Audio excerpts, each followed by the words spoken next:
It's been a busy week. Got all these mangoes mulched in today or yesterday.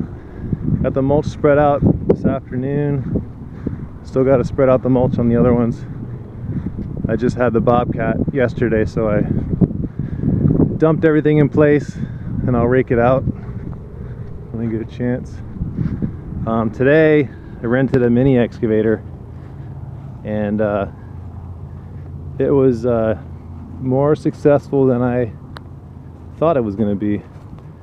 I had sod cut my circles around these trees, and then I used the excavator to dig my trenches and make the mounds. I had my buddy Tyler out here to help me with forming the mounds up, but we got all the work done that I wanted to do today. I think we did like, I don't know, 14 or 15 of these mounds. So now that the mounds are built, I can plant trees, and then I can come back and put cardboard down and place the mulch, and the beds will be like this. And then I can do cover crops like this. This is a cowpea I got from the Indian grocery store. Grows pretty good. Here's Tithonia diversifolia.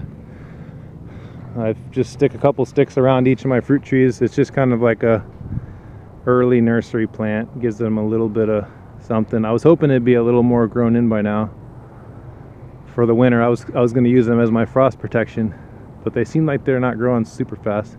Some of them are, but I think a lot of them I need to go back and, it's like I planted 5 or 6 around this canistel tree and only 2 of them came up, so I need to go back and plug in some new ones.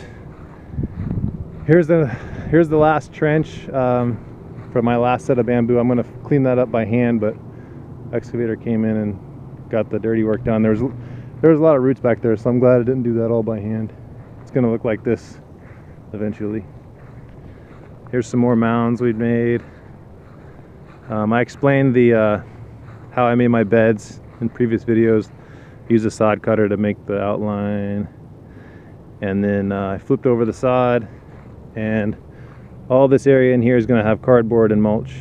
All this, the trenches that I put around the mounds where I got the material to put on top, it's all going to get filled back in with wood chips.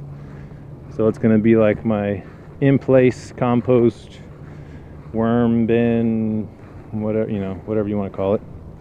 Big sponge. So I'm super excited. We got a lot done with the mini excavator. It's well worth the money. I think it costs, for the 24-hour, plus I had to rent the trailer because I don't have a trailer like that. 24-hour rental was came out to like $195, so less than 200 bucks. And to do those mounds myself, when I was making them before by hand, I would do like 2 or maybe 3 in a day, and they were hard days. Today was an easy day, and I got 14 or so done, so pretty happy about that.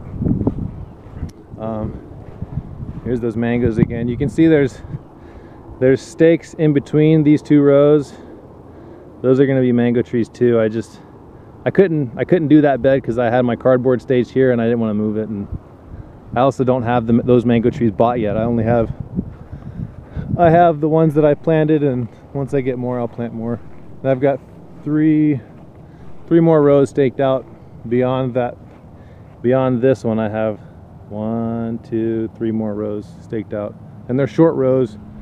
I think in between the rows it's going to be a 10-foot gap, so this bed's 10 feet wide, 10-foot gap, 10-foot wide bed, 10-foot gap, 10-foot wide bed, and on and on. Since these are short rows, I may end up coming back here with a tiller or something and doing like interplanting with some kind of vegetable or some kind of annual, or I'm not sure yet.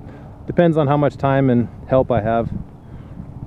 So far I've got one guy that helps me a lot, Tyler. He's been really good, but we're focused right now on getting the trees in. I'm not too worried about annual gardening, at least right now.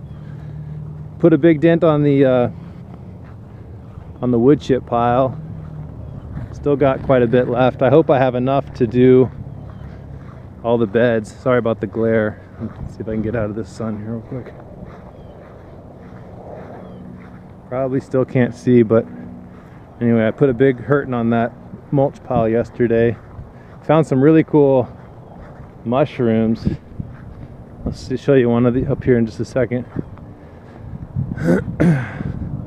I've been when I had the bobcat, I was also pulling apart. There was an old cattle pen in the woods that was like barbed wire and wood and all this kind of junk, and it was all stuck in the woods and in the vines. I finally got in there with the bobcat and pulled it out. That's the rest of it. That's my burn pile.